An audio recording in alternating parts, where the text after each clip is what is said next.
Patients जिनको कभी cancer हुआ है उनके मन में अक्सर हम लोग डेली बेसिस पे ये क्वेश्चन पूछते हैं कि सर ना हमने ज़िंदगी में कभी अल्कोहल लिया, ना स्मोकिंग की, ना हमारे घर में कोई स्मोकिंग करता है, तो ये बीमारी कैसे हो गई? और कई लोग तो बोलते हैं जी हमने तो नॉन-वेज भी नहीं खाया, भगवान का नाम भी बहुत लिया। तो कई बार लोग बहुत सारी इधर-उधर की चीज़ों को एंड अल्कोहल एंड टोबैको जो कि जेन्युइनली स्मोकिंग करते हैं अ, कोशिश करते हैं ढूँढने की कि ये बीमारी क्यों हो गई? तो इस वीडियो में हम ये कोशिश करेंगे कि भई non alcoholic, non tobacco, non smokers को ये कैंसर अगर होता है तो क्या कारण है जिसकी वजह से ये होता है? तो सबसे पहले समझने की बात ये है कि कैंसर एक लाइफ़स्टाइल डिसऑर्डर है। खाली टोबैको और अल्कोहल ही एकमात्र कारण नहीं है। हाँ, टोबैको और अल्कोहल से ये बीमारी कई गुना बढ़ जाती है। तो यानी कि चांसेस बढ़ जाते हैं होने के। बट ऐसा नहीं है कि जो लोग ये कंज़्यूम नहीं करते, उनको ये हो ही नहीं सकता। तो हमें ये जानना है कि लाइफ़स्टाइल फैक्टर्स हैं क्या? कैंसर कोई एक दिन की बीमारी नहीं है, ये कई सालों तक अगर लाइफ़स्टाइल में कोई गड़बड़ रही हो, हमारे रहन-सहन में गड़बड़ रही हो, वो एक कल्मिनेशन एक कैंसर की फॉर्म में होता है। तो सबसे पहले और क्या रिस्क फैक्टर्स हैं जो कि नॉन अल्कोहलिक, नॉन टोबैको में कैंसर का कारण बनते हैं? तो सबसे पहला कारण है एज। एज इन इटसेल्फ यानी कि जैसे-जैसे हम एज करते हैं हमारी बॉडी में डीएनए म्यूटेशंस होने के या एब्नॉर्मल डीएनए म्यूटेशंस होने के चांसेस बढ़ते जाते हैं और कैंसर की संभावना बनती जाती है। फिर जैसा कि मैंने कहा कि lifestyle disorder, now lifestyle involves हमारा खाना, हमारा हवा, हमारा पानी। तो सबसे पहले अगर मैं हवा की बात करूँ, pollution is a class 1 antigen. तो जो लोग ये सोचते हैं कि ना टोबैको लिया, ना अल्कोहल लिया, they should also factor into account कि वो किस हवा में रह रहे हैं। हम सारे मैं दिल्ली में रहता हूँ, वी ऑल नो कि दिल्ली का पॉल्यूशन लेवल्स कितने हाई हैं। Round the year. तो पॉल्यूशन यानी कि हवा अगर साफ नहीं है, प्रदूषित है, तो ये एक कैंसर फैक्टर है। फिर अगर खाने की बात करें तो मान के चलते हैं कि जो लोग कहते हैं नॉन-वेज नहीं खाते, वो इसलिए कहते हैं क्योंकि रेड मीट भी एक क्लास 1 कार्सिनोजन है। तो भाई माना कि चलो रेड मीट नहीं खाते, तो क्यों कैंसर हो गया? तो बाकी कारण कैंसर के जो हैं, वो हैं फॉर एग्ज़ाम्पल कि हमारी जो सब्जियां हैं, सब्जियों के अंदर जिस पानी से सिंचाई की जाती है, वो पानी के अंदर हैवी मेटल्स, इंडस्ट्रियल पोल्यूटेंट्स सीधा यमुना का पानी अगर ग्राउंड में जा रहा है सब्जियों में, या यमुना फील्ड पे सब्जियां उग रही हैं, तो it is a very very you can imagine के कार्सिनोजन तो वहाँ सीधा सीधे जा रहे हैं, वो सब्जियां जिस पानी से सिंचाई की जा रही हैं। फिर सब्जियों के ऊपर पेस्टिसाइड्स, हम लोग ऑर्गेनिक फार्मिंग की बात करते हैं, बट 99% हम लोग नॉर्मल सब्जियां खाते हैं जिसमें कि पानी भी पोल्यूटेंट होता है और उसके ऊपर पेस्टिसाइड्स और छिड़के जाते हैं। वो कुछ तो ऐसे पेस्टिसाइड्स होते हैं जो धोने के बावजूद भी निकलते नहीं हैं। फिर उसके अलावा there is a concept called as microplastics. आजकल माइक्रोप्लास्टिक्स वो होते हैं जो 5 मिलीमीटर से भी छोटे या बहुत छोटे प्लास्टिक के महीन कण जो पानी में अक्सर आ जाते हैं। रिसर्च ये कह रही है कि even microplastics are associated with cancer. So food जिसमें कि मैंने बोला कि वेजिटेरियन फूड जिसकी सिंचाई पोल्यूटेंट से की गई है, पानी जिसमें कि हैवी मेटल्स और इंडस्ट्रियल वेट्स हैं जिसके अंदर माइक्रोप्लास्टिक्स हैं। इसके अलावा जो हमारा फूड आता है उसको बोलते हैं junk food. Now what is junk food?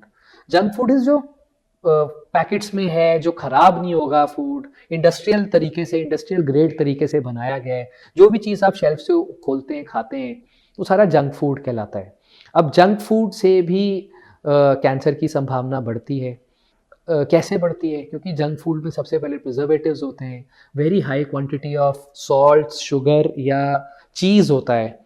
तो ये सारी जो जंक फूड में चीज़ें हैं, ये मिलके they cause chronic inflammation and insulin resistance.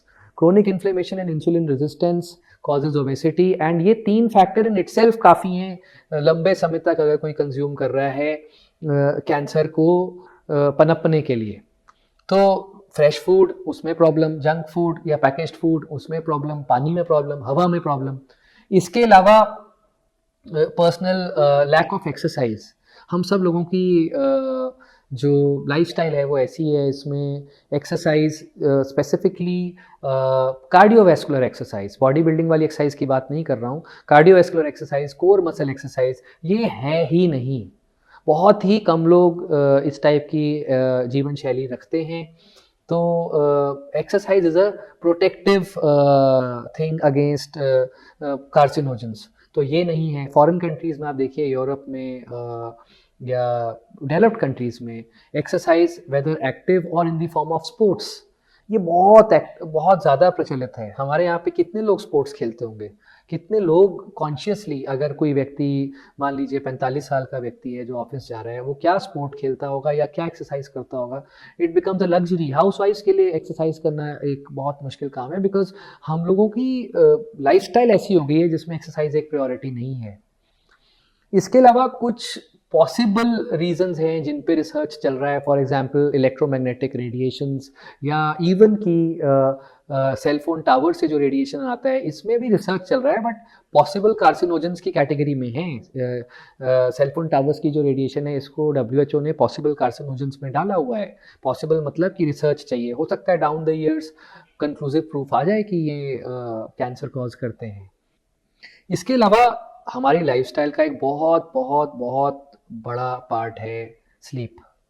Now sleep is rejuvenation for the body. Over the years what has been found is कि हमारी स्लीप पैटर्न्स बहुत बुरी तरह डिस्टर्ब होते जा रहे हैं। स्पेशली अब तो ये OTT की वजह से लोग मोबाइल फ़ोन्स पे देर रात तक अगर देख रहे हैं तो स्लीप उससे डिस्टर्ब होती है। लोगों के काम ऐसे हैं कि मोबाइल फ़ोन साथ रख के चलना होता है, कई बार घंटी बजती है, उठना पड़ता है। तो lack of sleep is in itself fueling the epidemic of cancer। इसके अलावा कुछ प्रूवन चीज़ें जो लेस कॉमन है, जैसे कि हेपेटाइटिस B, हेपेटाइटिस C या HIV वायरस, ये भी कुछ कारण हैं जो कैंसर्स का कारण बनते हैं। सो ये तो मैंने कुछ बेसिक सी चीज़ें बताई हैं। अगर लिस्ट और देखी जाए तो ढूंढने पे और कारण भी मिलेंगे, बट ब्रॉडली जब जब हमारे मन में सवाल आए कि हमने ना सिगरेट पी ना शराब पिया तो ये कैंसर क्यों हो गया, तो मैं आपको बता सकता हूँ कि पूरी ज़िंदगी में इतने सारे फैक्टर्स से हम घिरे हुए हैं जिसकी वजह से ये कैंसर हो सकता है, जिसको कि हम लाइफस्टाइल बोलते हैं। तो कहीं ना कहीं हमें इंट्रोस्पेक्ट करना पड़ेगा कि हम लोग कैसे अपनी जीवन शैली को ठीक करें। और ये खाली उन लोगों के लिए नहीं जिनको कैंसर हो गया, क्योंकि कैंसर कल को ठीक हो जाएगा और वो कैंसर सर्वाइवर बनेगा।